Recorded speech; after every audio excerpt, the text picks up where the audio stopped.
हम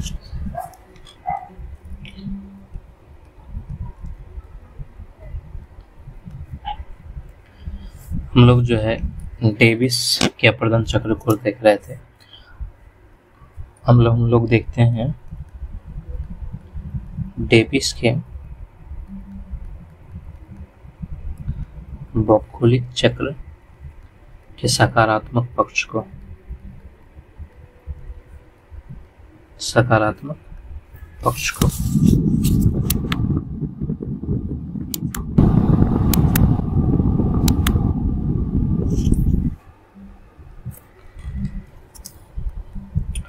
तो अपर्दन का भौगोलिक चक्र भू आकारों के विकास को स्पष्ट करने वाला प्रथम वैज्ञानिक मॉडल था ये।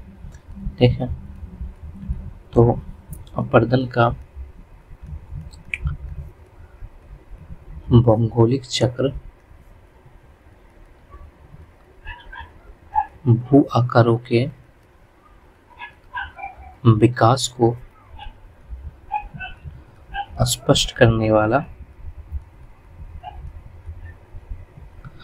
प्रथम वैज्ञानिक मॉडल है। ठीक है, दूसरी चीजें जो है ये अत्यंत सरल है।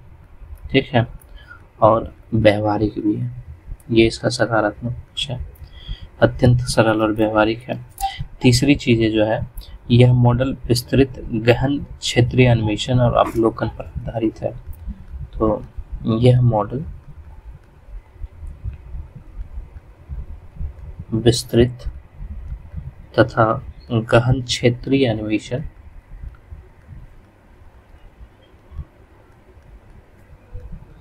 और अवलोकन पर आधारित है।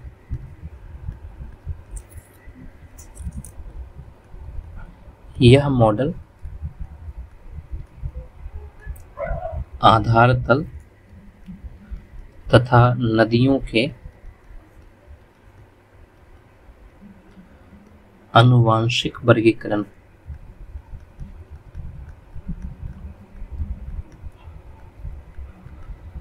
आदि संकल्पनाओं का संश्लेषण प्रस्तुत करता है।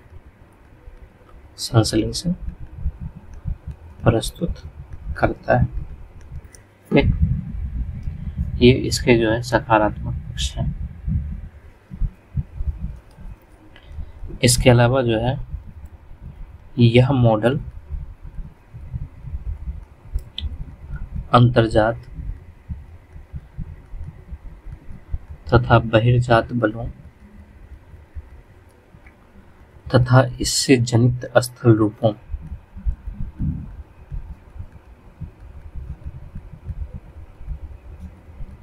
को समझने में अत्यधिक सहायक है।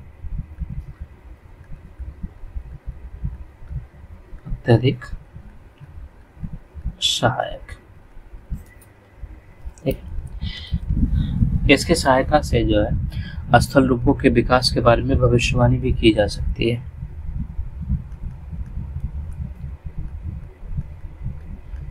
इसकी सहायता से स्थल रूपों के विकास के बारे में विश्वसनीय भविष्यवाणी की जा सकती है। तो इसके सकारात्मक पक्ष क्या हो गए कि अपर्दन का भौगोलिक चक्र भू आकारों के विकास को स्पष्ट करने वाला प्रथम वैज्ञानिक मॉडल है। यह अत्यंत सरल और व्यवहारिक है। यह मॉडल विस्तृत तथा गहन क्षेत्रीय अन्वेषण और अवलोकन पर आधारित है। यह मॉडल आधार तल और नदियों के आनुवांशिक वर्गीकरण आदि संकल्पनाओं का संश्लेषण प्रस्तुत करता है। यह मॉडल अंतर्जात और बहिर्जात बलों तथा इससे जनित स्थल रूपों को समझने में अत्यधिक सहायक है। इसकी सहायता से स्थल रूपों के विकास के बारे में विश्वसनीय भविष्यवाणी की जा सकती है। इसकी आलोचना को हम लोग देखते हैं। पहली चीज जो है डेविस द्वारा वर्णित भूखंड के उत्थान की कल्पना अस्वीकार्य है। उनके अनुसार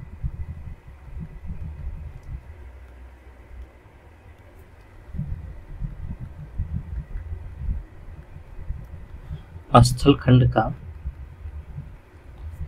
लघु अवधि में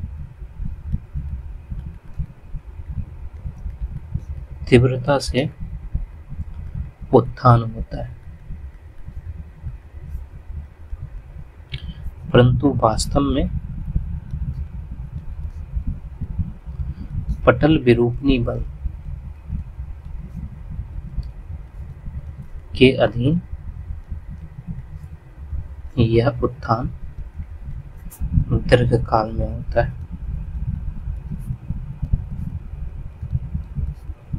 ठीक, देखो डेविस द्वारा जो भूखंड के उत्थान की कल्पना की गई थी उसको अस्वीकार कर दिया गया। इसका वजह यह था कि उन्होंने समझा था कि जो स्थल खंड का उत्थान है वो कम अवधि में तीव्रता से उत्थान उसका हुआ है, लेकिन वास्तव में क्या था कि जो पटल विरूपणी बल है, जिसको भू संचलन बल कहते हैं, ठीक है, जो पटल विरूपणी बल है उसके अंतर्गत जो है ये उत्थान दीर्घकाल में होता है, यानी जो मंद गति से कार्य करता है उसके अंतर्गत जो है ये उत्थान दीर्घकाल में होता है।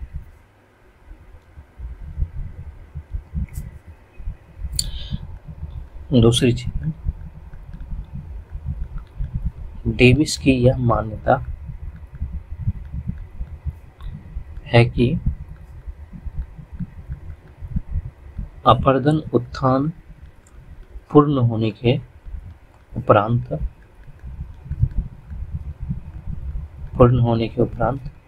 प्रारंभ होता है।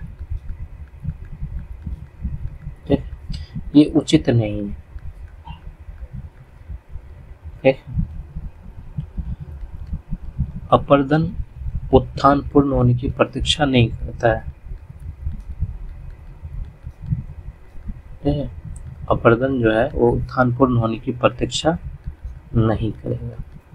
ठीक, जो तीसरी आलोचना है वो है कि डेविस महोदय ने उत्थान के उपरांत एक लंबे समय तक भूखंड को स्थिर माना है।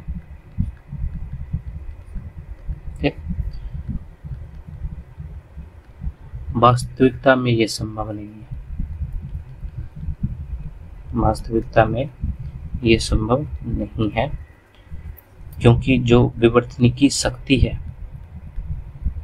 विवर्तनिकी शक्ति भूपृष्ठ पर परिवर्तन को ये लगातार जन्म देती है, जन्म देती रहती है। ठीक, डेविस महोदय ने उत्थान के उपरांत एक लंबे समय तक भूखंड को स्थिर माना है और वास्तविकता में ये संभव नहीं है क्योंकि जो विवर्तनिकी शक्ति है वो भूपृष्ठ पर परिवर्तनों को लगातार जन्म देती रहती है। इसके अलावा जो अगला आलोचना है, विद्वानों के अनुसार डेविस द्वारा चक्र शब्द का प्रयोग किया गया। ठीक है, और इस प्रयोग को भी जो है भ्रामक माना गया है।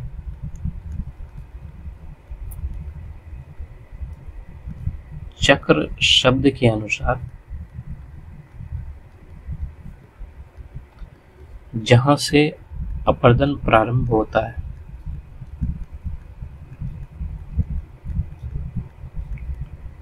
वहीं पर समाप्त भी होना चाहिए, तभी तो ये चक्र बनेगा। वहीं पर समाप्त भी होना चाहिए, जबकि इसमें ऐसा नहीं होता है। ठीक है, जबकि भौगोलिक चक्र में ऐसा नहीं होता है। ठीक, इसके अलावा जो है अपर्दन चक्र में प्रयुक्त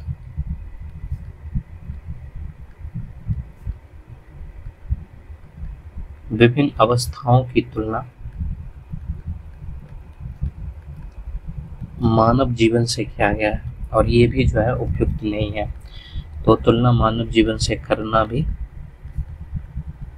उपयुक्त नहीं। ठीक, इसके अलावा जो है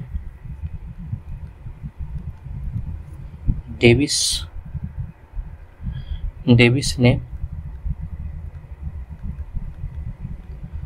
स्थलाकृति को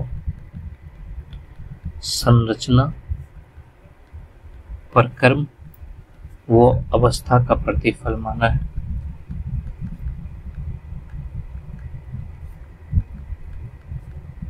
ठीक है, जबकि वहीं पर पेंक महोदय क्या कहते हैं, पेंक महोदय ने इसे अस्वीकार कर दिया, अस्वीकार करते हुए इसको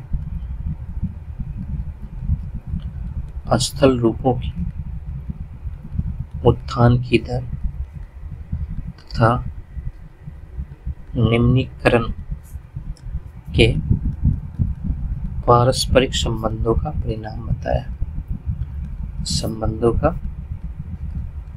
परिणाम बताया। ठीक है, डेविस महोदय ने जो है स्थलाकृति को संरचना, प्रक्रम और अवस्था का प्रतिफल माना है, जबकि पेंक महोदय ने उसको अस्वीकार कर दिया, और पेंक महोदय जो है उसको अस्वीकार करते हुए इसको स्थल रूपों की उत्थान दर और निम्नीकरण के पारस्परिक संबंधों का परिणाम माना है। इसके अलावा जो है डेविस ने अपने मॉडल के समय में, ठीक है, डेविस ने अपने मॉडल में समय को अत्यधिक महत्व दिया है, अत्यधिक महत्व दिया है, जबकि कई विद्वान इससे असहमत हैं, वो सहमत नहीं है, जबकि डेविस जो है समय को इम्पोर्टेंट मानता है। लेकिन इन सब के बावजूद जो है हम लोग मान सकते हैं कि ये अग्रगामी संकल्पना है। ठीक है, तो डेविस के भौगोलिक चक्र की आलोचनाओं के बावजूद यह एक अग्रगामी संकल्पना बनी रही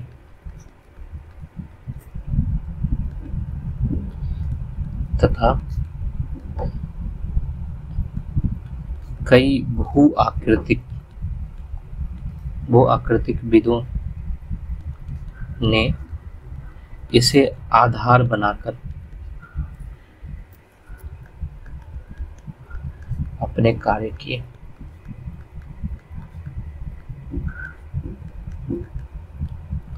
संपूर्ण भू आकृतिक चिंतन इससे प्रभावित रहा है।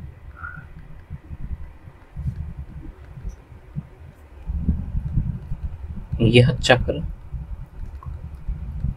भू आकारों के कर्मिक विकास तथा उनके जननी वर्गीकरण का भी आधार प्रदान करता है।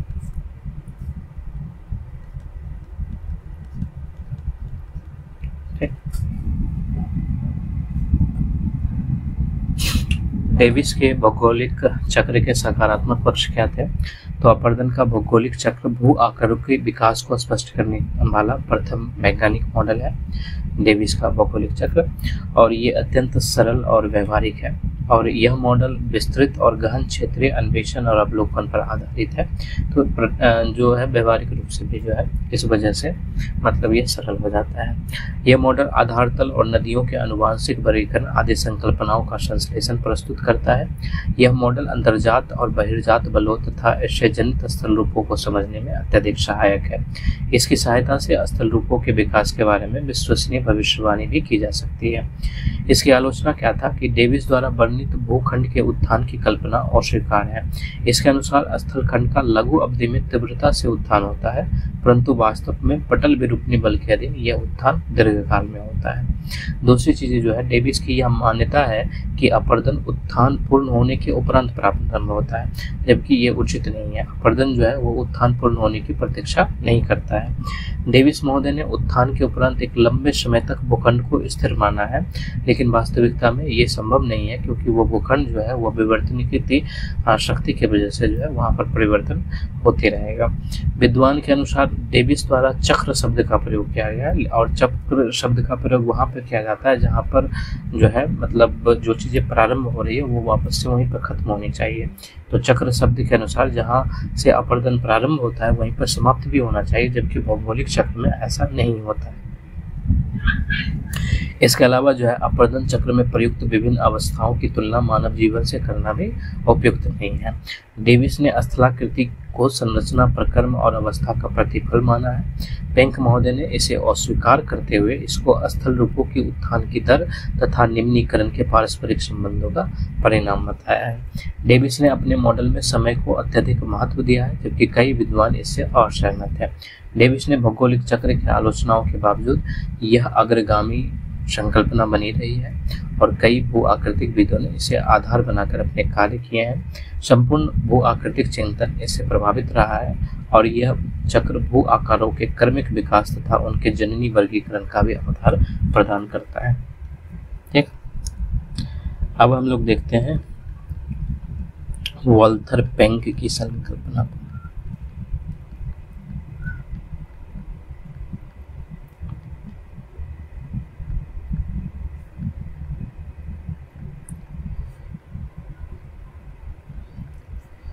इन्होंने क्या दिया था?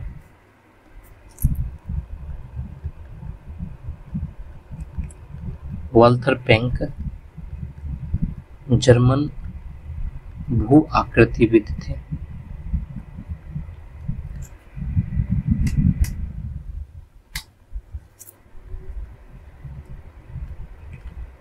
इनके द्वारा प्रस्तुत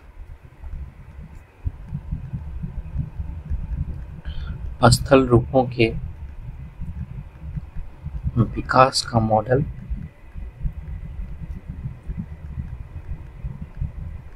आकारकीय तंत्र तथा या लिख सकते हैं या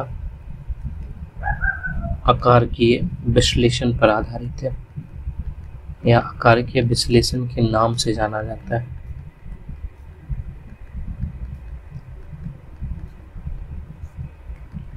इसका प्रकाशन सन 1924 में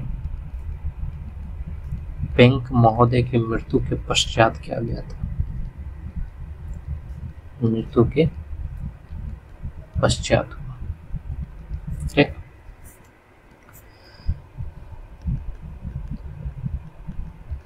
पेंक महोदय ने उत्थान एवं अपर्दन की क्रिया को साथ साथ सक्रिय होना बताया है।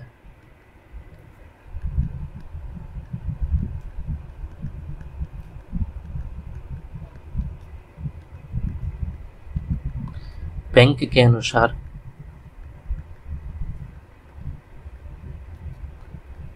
स्थल रूपों का विकास उत्थान और निम्नीकरण की दर तथा दोनों के पारस्परिक संबंधों का प्रतिफल होता है।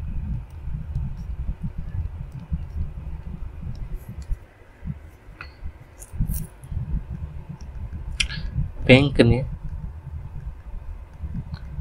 अस्थल रूपों को क्षेत्र विशेष की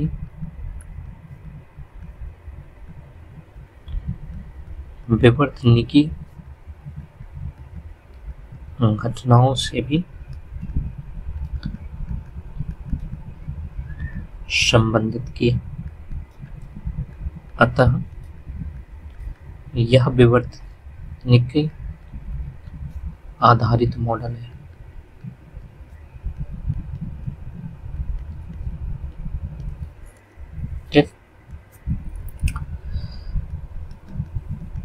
पेंक महोदय के विचार सर्वप्रथम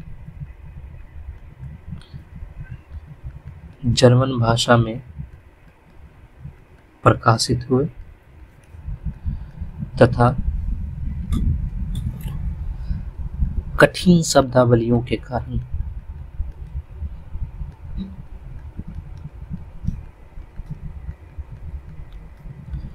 इसे समझने में कई भ्रांतियां उत्पन्न हुई।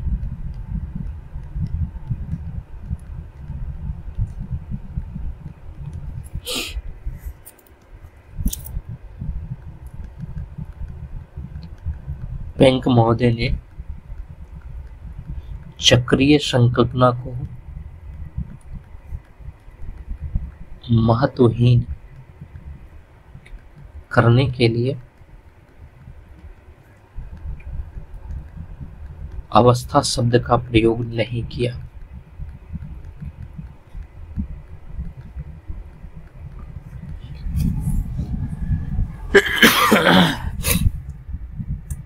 इसकी जगह जो अवस्था है उसकी जगह पर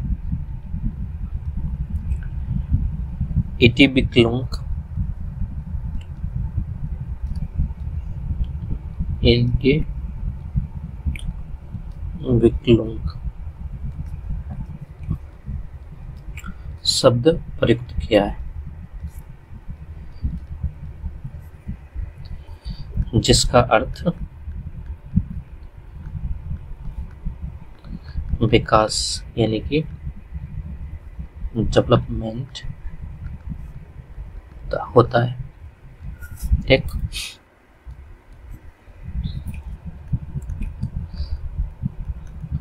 पेंक महोदय ने युवावस्था, पौधावस्था और वृद्धावस्था के स्थान पर कर्मशः Aufstehende, Entwicklung,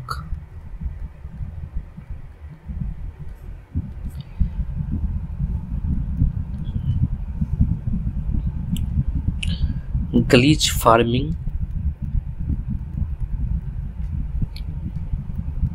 Entwicklung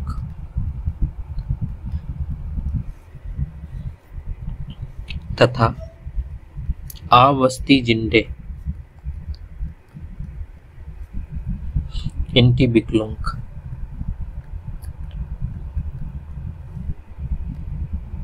का प्रयोग किया है।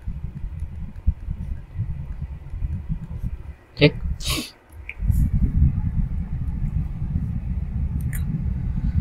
वाल्टर पेंक जर्मन भू आकृतिविद थे और इनके द्वारा प्रस्तुत स्थल रूपों के विकास का मॉडल आकारकीय तंत्र या आकार के विश्लेषण के नाम से जाना जाता है। इनका प्रकाशन जो है 1924 में जब पेंक महोदय की मृत्यु हो गई थी उसके पश्चात किया गया था। तो पेंक महोदय ने उत्थान और अपर्दन की क्रिया को साथ साथ सक्रिय होना बताया, जो कि डेविस महोदय में नहीं बताया गया था। तो पेंक के अनुसार स्थल रूपों का विकास उत्थान और निम्नीकरण की दर तथा दोनों के पारस्परिक संबंधों का प्रतिफल होता है। पेंक ने स्थल रूपों को क्षेत्र विशेष की विवर्तनिकी घटनाओं से भी संबंधित किया है। तो अतः जो है इसको हम लोग कह सकते हैं कि यह विवर्तनिकी आधारित मॉडल है। पेंक मॉडल महोदय के विचार को सर्वप्रथम जर्मन भाषा में प्रकाशित किया गया था, तो वहाँ पर जो है कठिन शब्द का प्रयोग किया गया, तो इसको समझने में जो है कई सारी भ्रांतियाँ उत्पन्न हुई। पेंक महोदय ने जो है चक्रीय संकल्पना को महत्वहीन करने के लिए अवस्था का प्रयोग नहीं किया है। इसकी जगह जो है उन्होंने इंटीविक्लुंग शब्द का प्रयोग किया है, और इंटीविक्लुंग का अर्थ जो है विकास होता है, डेवलपमेंट होता है। तो पेंक महोदय ने युवा अवस्था, पौधावस्था और वृद्धा अवस्था के लिए जो है क्रमशः आवस्थिजिंडे इंटीविक्लुंग, ग्लिच फार्मिक इंटीविक्लुंग और आवस्थिजिंडे इंटीविक्लुंग का प्रयोग किया। जैसे कि जो युवा अवस्था है, ठीक है, इसके लिए उन्होंने जो है आवस्थिजिंडे इंटीविक्लुंग का प्रयोग किया है। आवस्थिजिंडे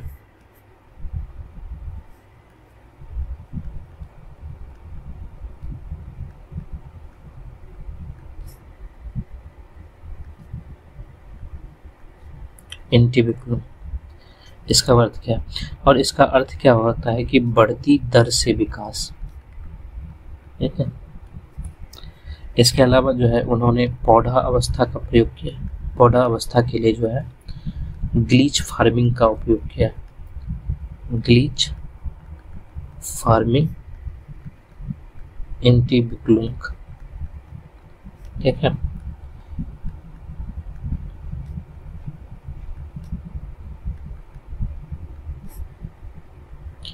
इंटीविक्लुंग का इसका अर्थ होता है समान दर से विकास, समान दर से विकास। इसके अलावा जो है उन्होंने वृद्धावस्था के लिए आवस्थिजिंडे शब्द का प्रयोग किया था। आवस्थिजिंडे इंटीविक्लुंग।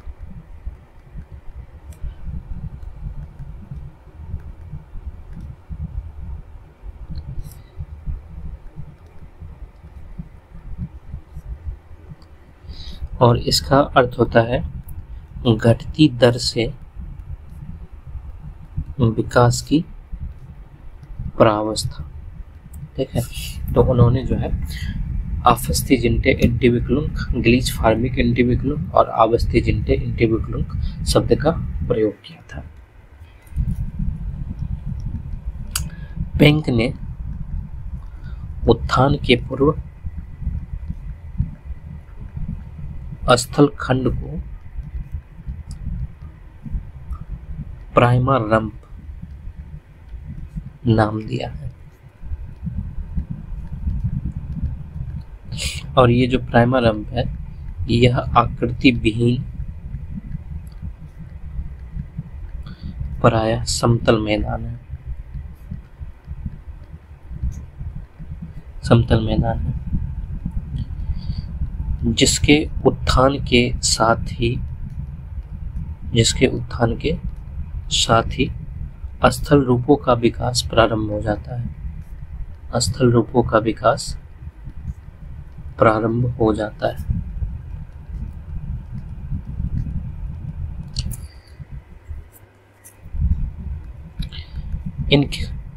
इसका विकास या इसके विकास की समान, इसके विकास की दर समान न होकर भिन्न भिन्न होती है, भिन्न होती है।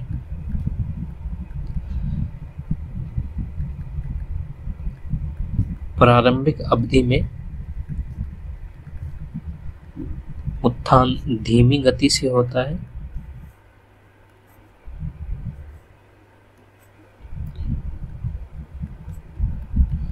धीमी गति से होता है, जबकि यह अवधि लंबी होती है, ठीक। पेंक महोदय ने स्थल रूपों के विकास की 3 प्रावस्था बताई है। 3 प्रावस्थाएं बताई है। वही आफस्ती जिंडे एंटीविक्लुम। दूसरा जो है ग्लीच फार्मिंग,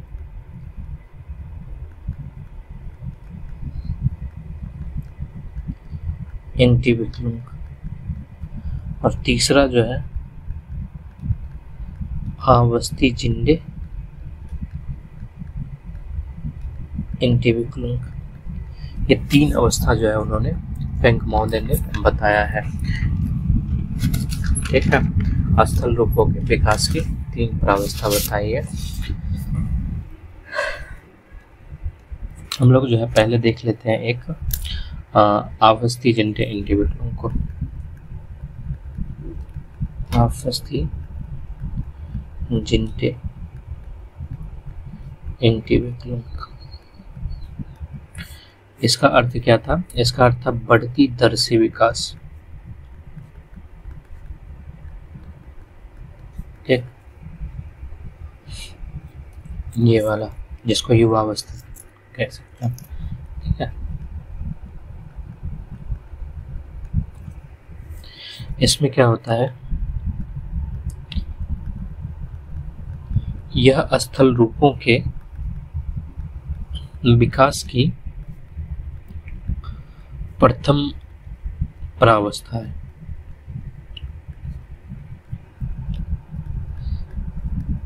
इसमें धरातल का उत्थान मंद गति से प्रारंभ होता है तथा कुछ समय पश्चात तीव्र हो जाता है।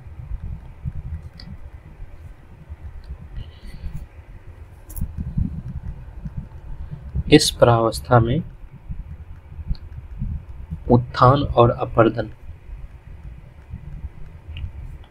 साथ साथ चलते हैं, साथ साथ चलते हैं। निरपेक्ष व सापेक्ष उच्चावचों में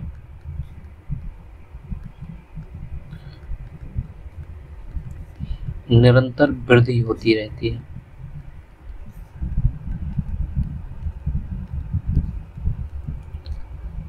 नदी घाटियों का ढाल उत्तल होता है।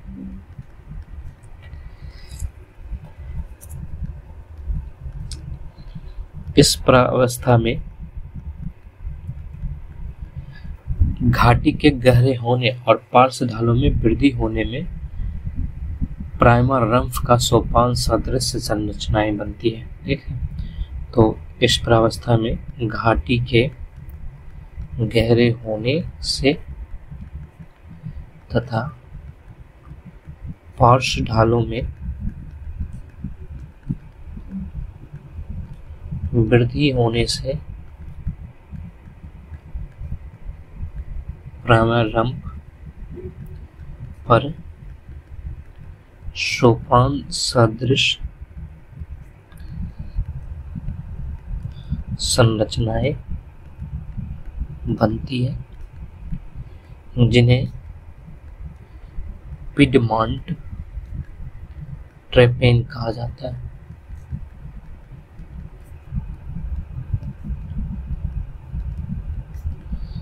प्रत्येक सोपान का पिडमॉन्ट चबूतरे की तरह विकास हो जाता है।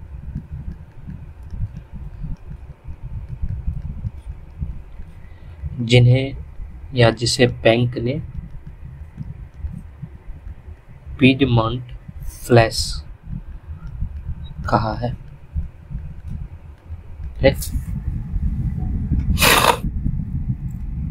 तो आफस्ती जिंडे एंटीविक्लुम क्या है, जिसमें बढ़ती दर से विकास होता है, ये युवा अवस्था ही है। तो ये स्थल रूपों के विकास की प्रथम अवस्था है और इसमें धरातल का उत्थान जो है मंद गति से प्रारंभ होता है, धीरे धीरे प्रारंभ होता है और कुछ समय पश्चात जो है वो फिर धीरे धीरे से मतलब तेज हो जाता है। और इस प्रावस्था में उत्थान और अपरदन साथ साथ चलते हैं। लेकिन वहाँ पर जो डेविस मॉडल था उसमें उत्थान और अपरदन दोनों साथ साथ नहीं था। यहाँ पर उत्थान और अपरदन दोनों साथ साथ चलते हैं। जो निरपेक्ष ऊंचाई होती है और जो सापेक्ष ऊंचाई होती है उच्चावचों की, उसमें निरंतर वृद्धि होने लगता है। और जब उच्चावचों की वृद्धि हो रही है तो उसका ढाल भी जो है वो तीव्र होगा, तो नदी घाटियों का ढाल जो है वो उत्तल हो जाता है।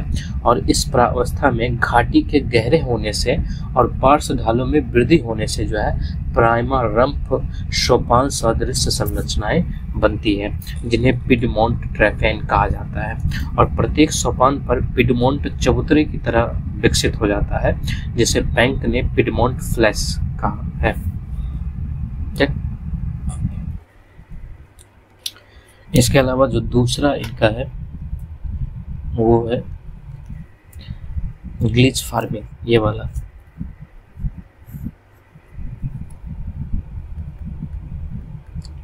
Glitch farming एंटीबेक्लुंग।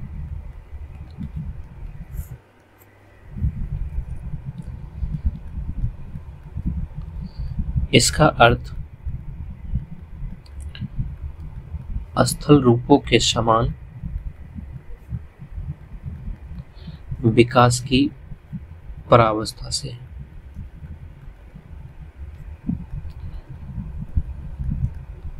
उत्थान की दर तथा निम्नीकरण अर्थात घाटी गर्दन की दर से या दर के आधार पर इसे 3 उप प्रावस्था में मतलब विभाजित किया गया है। तो 3 उप प्रावस्थाओं में विभाजित किया गया है। ठीक है, तो इसके अंतर्गत हम लोग देखते हैं उप प्रावस्था ए। अभी भी निरपेक्ष उच्चावच में वृद्धि होती है। उपप्रावस्था ए में जो है, जिसको जैसे कि जो ग्लिच फार्मिंग है उसको 3 पार्ट में डिवाइड किया गया है। उसके जो पहले पार्ट है उसमें भी जो है निरपेक्ष ऊंचाई में वृद्धि हो रहा है, लेकिन जो जल विभाजक है, यद्यपि जल विभाजकों के शिखर तथा घाटियों में उत्थान दर प्रथम प्रावस्था से कम होती है।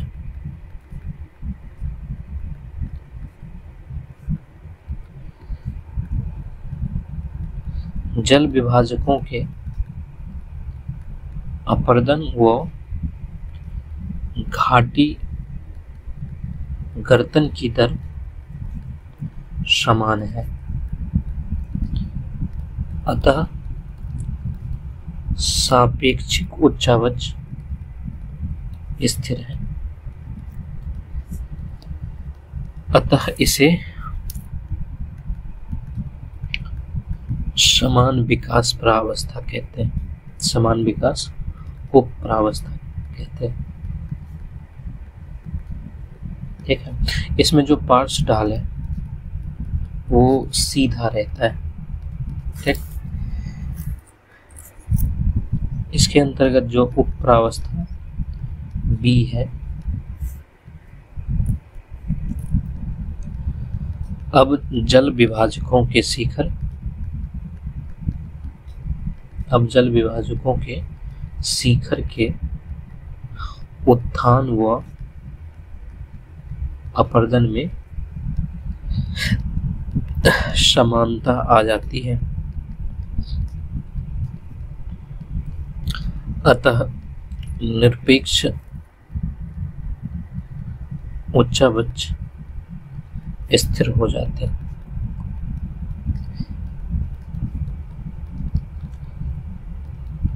सापेक्षिक उच्चावच भी स्थिर रहता है।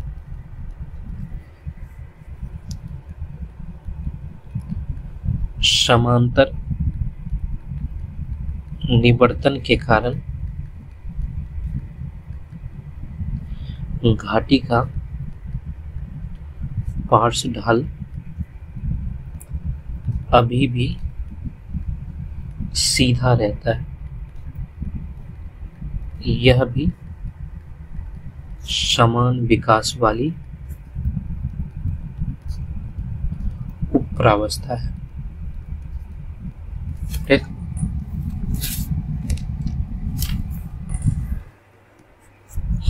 अब जो है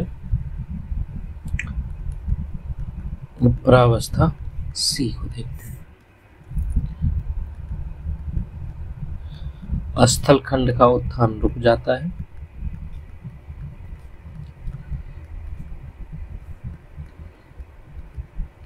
निरपेक्ष उच्चापच कम होने लगते हैं।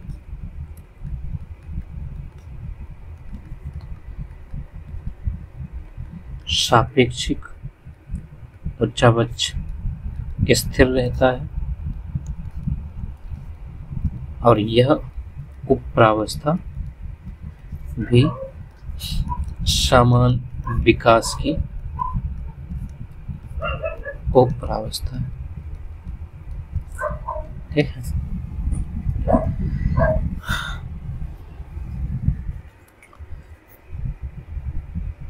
जो ग्लिच फार्मिंग क्या है, तो इसका अर्थ जो है स्थल रूपों के समान विकास की प्रावस्था से है। उत्थान की दर और निम्नीकरण, इसका मतलब क्या है कि गर्तन की दर के आधार पर जो है इसको 3 उपप्रावस्था में विभाजित किया गया है। जो उपप्रावस्था ए है उसमें अभी भी जो निरपेक्ष उच्चावच है, सापेक्ष नहीं निरपेक्ष उच्चावच, उसमें वृद्धि होती रहती है और जल विभाजक के शिखर और घाटियों के उत्थान दर प्रथम प्रावस्था से कम होती है। जो ऊपर वाला प्रावस्था था उससे कम जो है, मतलब जल विभाजक के शिखर और घाटी में जो उत्थान हो रहा है उसकी दर उससे कम होगी। जल विभाजकों के अपर्दन और घाटी गर्तन की दर सामान्य है, इसलिए जो है इसको इसमें सापेक्षिक उच्चापच जो है वो स्थिर रहता है। इस वजह से इसे समान विकास उपप्रावस्था भी कहते हैं। इसमें पार्श्व ढाल जो है वो सीधा रहेगा। इसके अलावा जो उपप्रावस्था बी है, इसमें अब जल विभाजक के शिखर में उत्थान और अपर्दन में समानता आ जाती है। देखो ए में क्या हो रहा था, जल विभाजक के शिखर जो है उसमें वृद्धि हो रहा था लेकिन प्रथम प्रावस्था से कम हो रहा था। लेकिन अब क्या है कि जल विभाजक के शिखर में उत्थान और अपर्दन में समानता आ जाएगी। ठीक है, तो इससे क्या होगा, जो निरपेक्ष उच्चावच है वो स्थिर हो जाते हैं और सापेक्षिक उच्चावच भी स्थिर रहता है। समांतर निवर्तन के कारण घाटी का पार्श्व ढाल अभी भी सीधा रहता है और यह भी जो है समान विकास वाली उपप्रावस्था है। इसके अलावा जो इसकी तीसरी है उपप्रावस्था सी, उसमें जो है स्थल खंड का उत्थान रुक जाता है, निरपेक्ष उच्चावच कम होने लगते हैं, सापेक्षिक उच्चावच स्थिर रहता है और यह उपप्रावस्था भी समान विकास की उपप्रावस्था है। इसके अलावा जो वृद्धा अवस्था के लिए इन्होंने दिया था, जो था अवस्थी जिंडे, ये वाला, ये हम लोग देख लिए। अब ये देख रहे हैं अवस्थी जिंडे,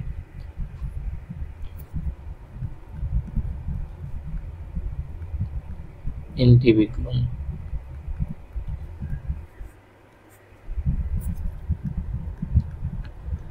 इसका अर्थ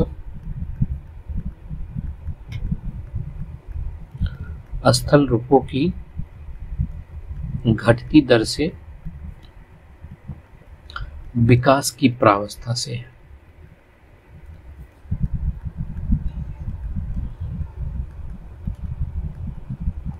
इस प्रावस्था में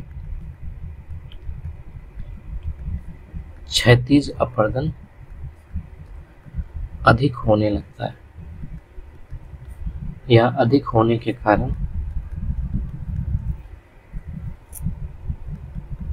घाटी गर्तन की तुलना में, यानी गहरा होने की तुलना में घाटी जो है चौड़ा होने लगेगी। तो घाटी चौड़ा होने की प्रक्रिया अधिक प्रभावी होते हैं।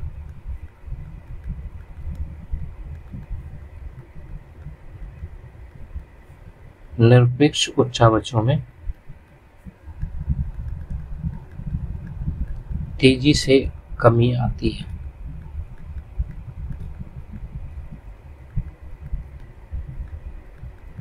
जल विभाजक के शिखर ऊंचाई में अधःक्षय द्वारा तेजी से कम होते हैं।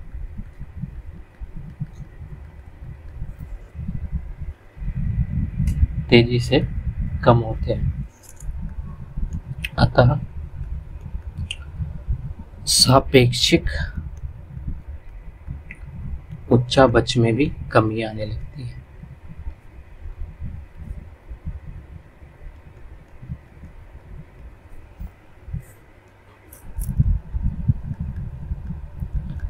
घाटियों के पार्श्व ढाल में अभी भी समानांतर निवर्तन चलता रहता है।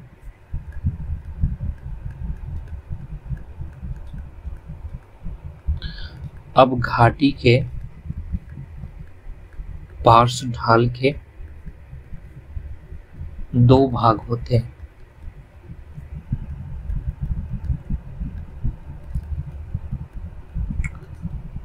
ऊपरी भाग का ढाल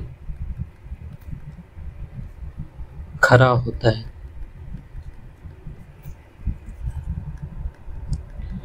जिसे गुरुत्व ढाल या बासचुंजैन, ठीक है, बासचुंजैन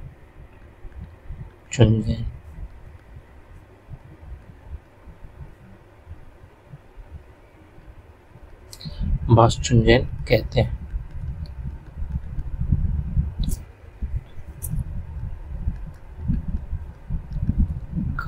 घाटी पार्श्व के निचले भाग को बास ढाल या हाल्डेन हैंग कहते हैं।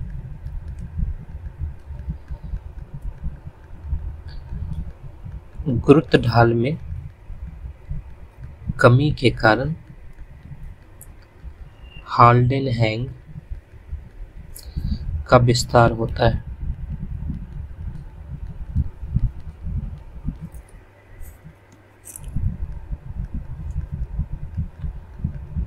इस प्रावस्था के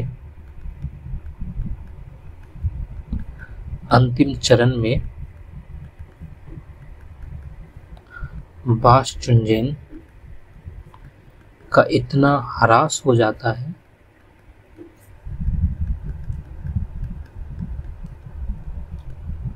कि वे तीव्र ढाल वाली नुकीली पहाड़ियों में बदल जाते हैं।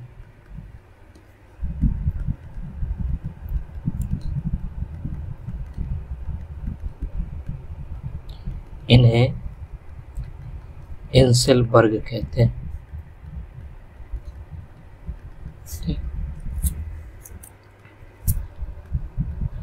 अंततः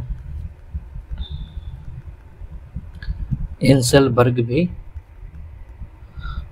संप्राय मैदान में बदल जाता है या समाप्त हो जाता है।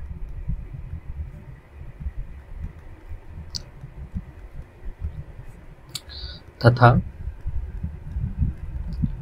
समस्त स्थलखंड पर अवतल ढाल वाले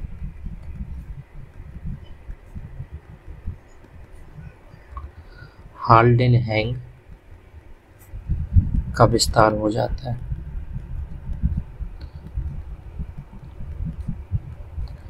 और इसे जो है इंड्रम कहा जाता है, जो पेनी प्लेन के समक्ष है।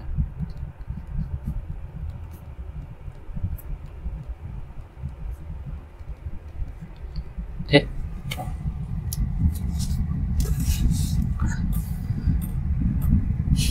जो इनका वृद्धावस्था जिसको अवस्थिजिंटे इंटिविक्लुम कहते हैं, इसका अर्थ जो है स्थल रूपों की घटती दर से विकास की प्रावस्था से होता है। इस प्रावस्था में क्षैतिज अपर्दन अधिक होने के कारण घाटी गर्तन की तुलना में घाटी चौड़ा होने की प्रक्रिया अधिक प्रभावी होने लगती है। निरपेक्ष उच्चावचों में तेजी से कमी आने लगती है। जल विभाजक के शिखर ऊंचाई में अधःक्षय द्वारा तेजी से कम होने लगते हैं, अतः सापेक्षिक उच्चावच में भी कमी आती है। घाटी के पार्श्व ढाल में अभी भी समांतर निवर्तन चलता रहता है। अब घाटी के पार्श्व ढाल के दो भाग होते हैं। ऊपरी भाग का ढाल खड़ा होता है जिसे वृत्त ढाल या बासचुनजेंग कहते हैं, और घाटी पार्श्व के निचले भाग को बास ढाल या हाल्डिंग हैंग कहते हैं, और गुरुत्व ढाल में कमी के कारण हाल्डिंग हैंग का विस्तार होता है।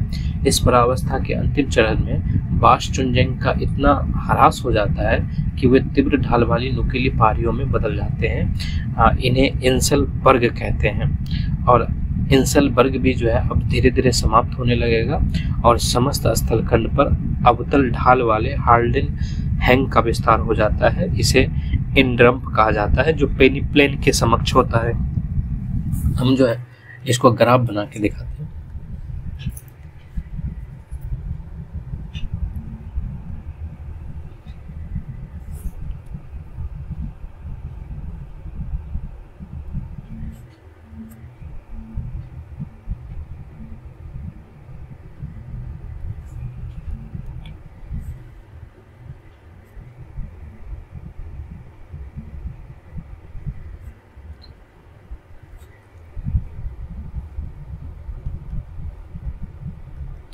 प्राइमर रंप हो जाएगा।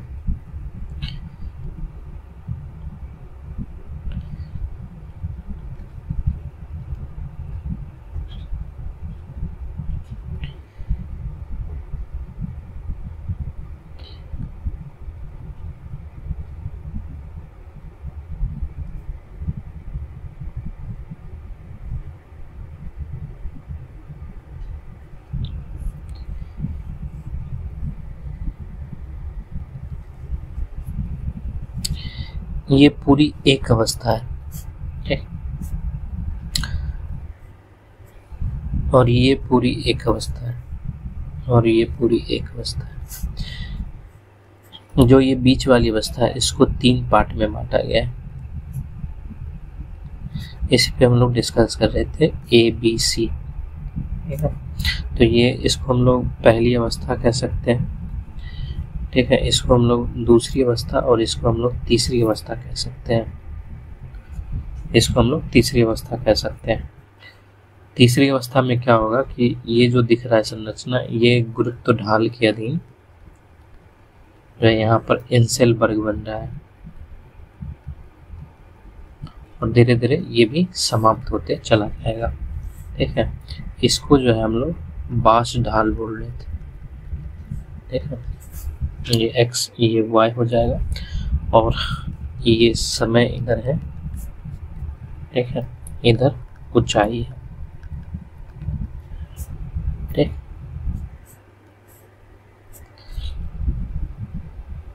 तो ये था। एक बार फिर से हम लोग देखते हैं इसको। पेंक महोदय का वाल्थर पेंक की संकल्पना क्या है? तो वाल्थर पेंक जर्मन भू आकृतिविद थे, और इनके द्वारा प्रस्तुत स्थल रूपों के विकास का मॉडल आकृतीय तंत्र या आकृतीय विश्लेषण के नाम से जाना जाता है, और इसका प्रकाशन सन 1924 में पेंक महोदय की मृत्यु के पश्चात हुआ। पेंक महोदय ने उत्थान और अपरदन की क्रिया को साथ साथ सक्रिय होना बताया है। पेंक के अनुसार स्थल रूपों का विकास उत्थान और निम्नीकरण की दर तथा दोनों के पारस्परिक संबंधों का प्रतिफल होता है। पेंक ने स्थल रूपों को क्षेत्र विशेष की विवर्तनिकी घटनाओं से भी संबंधित किया है, अतः यह विवर्तनिकी आधारित मॉडल है। पेंक महोदय के विचार सर्वप्रथम जर्मन भाषा में प्रकाशित हुए थे, और उसमें कठिन शब्दावलियों का प्रयोग किया गया था, जिसके कारण उसे समझने में कई भ्रांतियां उत्पन्न हुई। बैंक महोदय ने चक्रीय संकल्पना को महत्वहीन करने के लिए अवस्था शब्द का प्रयोग नहीं किया। इसकी जगह पर जो है उन्होंने इंटीबिकुलम शब्द का प्रयोग किया है, जिसका अर्थ विकास, डेवलपमेंट होता है। बैंक महोदय ने युवा अवस्था, पौधावस्था और वृद्धा अवस्था के स्थान पर आफस्ती जिंडे इंटीबिकुलम, ग्लीच फार्मिक इंटीबिकुलम और आवस्थी जिंडे इंटीबिकुलम का प्रयोग किया है। जैसे कि उन्होंने युवा अवस्था के लिए आफस्ती जिंडे इंटीबिकुलम का प्रयोग किया है और इसमें उन्होंने बढ़ती दर से विकास को दिखाया है, और जो पौधा अवस्था है उसमें उन्होंने ग्लीच फार्मिंग इंटीबिकुलम शब्द का प्रयोग किया है। इसमें इन्होंने समान दर से विकास को दिखाया है, और जो वृद्धा अवस्था है जिसके लिए इन्होंने आवस्थी जिंडे इंटीबिकुलम शब्द का प्रयोग किया है, उसमें घटती दर से विकास की प्रावस्था को दिखाया है। बैंक ने उत्थान के पूर्व स्थलखंड को प्रमायमा रंप नाम दिया है, और यह आकृति विहीन जो है ये समतल मैदान होता है जिसके उत्थान के साथ ही स्थल रूपों का विकास प्रारंभ हो जाता है, और इसके विकास की दर समान न होकर अलग अलग होती है। प्रारंभिक अवधि में उत्थान धीमी होता है, फिर जब ये अवधि लंबी होती जाती है तो धीरे धीरे ये तेज हो जाता है, लेकिन इसका पूरा अवधि जो है बहुत लंबा रहता है। बैंक महोदय ने स्थल रूपों के विकास की 3 प्रावस्था बताई है, आफस्ती जिंटे इंटीबिकुलम, ग्लीच फार्मिंग इंटीबिकुलम और आवस्थी जिंटे इंटीबिकुलम बताया है। जो आफस्ती जिंटे इंटीबिकुलम है जिसमें बढ़ती दर से विकास को दिखाया गया है, वो एक युवा अवस्था है, और यह स्थल रूपों के विकास की प्रथम प्रावस्था है। इसमें धरातल का उत्थान मंद गति से प्रारंभ होता है तथा कुछ समय पश्चात तीव्र हो जाता है, और इस प्रावस्था में उत्थान और अपरदन साथ साथ चलते हैं। निरपेक्ष और सापेक्ष ऊर्जा बच्चों में निरंतर वृद्धि होती है। नदी घाटियों का ढाल उत्तल होता है। इस प्रावस्था में घाटी के गहरे होने से तथा पार्श्व ढालों में वृद्धि होने से प्राइमा रंप पर सोपान सदृश संरचनाएं बनती है, जिन्हें पिडमोंट ट्रैपेन कहा जाता है। प्रत्येक सोपान का पिडमोंट चबूतरे की तरह विकास हो जाता है, जिसे बैंक ने पिडमोंट फ्लैश कहा है। जो ग्लीच फार्मिंग इंटीबिकुलम है, जो दूसरी अवस्था है, इसका अर्थ जो है स्थल रूपों के समान विकास की प्रावस्था से है। उत्थान की दर तथा निम्नीकरण अर्थात घाटी कर्तन की दर के आधार पर इसे 3 उप प्रावस्था में विभाजित किया है। जो उप प्रावस्था ए है वो अभी भी निरपेक्ष ऊर्जा बच्चों में वृद्धि इसमें चल रही होती है, जबकि जो है जो जल विभाजक के शिखर हैं और घाटी का जो उत्थान दर है वो प्रथम प्रावस्था से कम होता जाता है। जल विभाजक के अपरदन और घाटी गर्तन की दर समान है, अतः सापेक्षिक ऊर्जावच स्थिर रहते हैं, अतः इसे समान विकास उप प्रावस्था कहा जाता है, और इसमें जो पार्श्व ढाल है वो सीधा रहता है। इसकी जो दूसरी इसी के अंदर उप प्रावस्था भी है, उसमें अब जल विभाजक के शिखर के उत्थान और अपरदन में समानता आ जाती है, और अतः निरपेक्ष ऊर्जावच स्थिर हो जाते हैं। सापेक्षिक ऊर्जावच भी स्थिर रहता है। समांतर निवर्तन के कारण घाटी का पार्श्व ढाल अभी भी सीधा रहता है, यह भी समान विकास वाली उपप्रावस्था है। और इसकी जो तीसरी उपप्रावस्था सी है उसमें स्थलखंड का उत्थान रुक जाता है, निरपेक्ष ऊर्जावच कम होने लगते हैं, सापेक्षिक ऊर्जावच स्थिर रहता है, और यह उपप्रावस्था भी समान विकास की उपप्रावस्था है। इसकी जो तीसरी अवस्था थी आवस्थी जिंडे इंटीबिकुलम, इसका अर्थ जो है स्थल रूपों की घटती दर से विकास की प्रावस्था से है, और इस प्रावस्था में क्षैतिज अपरदन अधिक होने के कारण घाटी गर्तन की तुलना में घाटी चौड़ा होने की प्रक्रिया अधिक प्रभावी होता है। निरपेक्ष ऊर्जावचों में तेजी से कमी आने लगती है। जल विभाजक के शिखर ऊंचाई में अतः क्षय द्वारा तेजी से कम होते हैं, अतः सापेक्षिक ऊर्जावच में भी कमी आती है। घाटी के पार्श्व ढाल में अभी भी समांतर निवर्तन चलता रहता है। अब घाटी के पार्श्व ढाल के 2 भाग होते हैं। ऊपरी भाग का ढाल खड़ा रहता है जिसे गुरुत्व या बास चुनजेंग कहते हैं, और घाटी पार्श्व के निचले भाग को बास ढाल या हाल्डिंग हैंग कहते हैं। गुरुत्व ढाल में कमी के कारण हाल्डिंग हैंग का विस्तार होता है। इस प्रावस्था के अंतिम चरण में बास चुनजेंग का इतना ह्रास हो जाता है कि वे तीव्र ढाल वाली नुकीली पहाड़ियों में बदल जाते हैं। इन्हें इंसलबर्ग कहते हैं। अतः इंसलबर्ग की भी समाप्त हो जाता है और समस्त स्थलखंड पर अवतल ढाल वाले हाल्डिंग हैंग का विस्तार हो जाता है। इसे इंड्रम्प कहा जाता है, जो पेनी प्लेन के समकक्ष होता है, और उसका जो ग्राफ हम लोगों ने तैयार किया वो ये था। इसमें 3 अवस्था दिखाई गई है, और जो दूसरी अवस्था थी वो 3 पार्ट में बटा हुआ था ABC में। ठीक, इसमें हम लोग जो है यहीं तक रखते हैं। आगे हम लोग जो है इससे आगे हम लोग देखेंगे जो हमारा बैंक महोदय का मॉडल का हम लोग मूल्यांकन करेंगे, वहाँ से देखेंगे।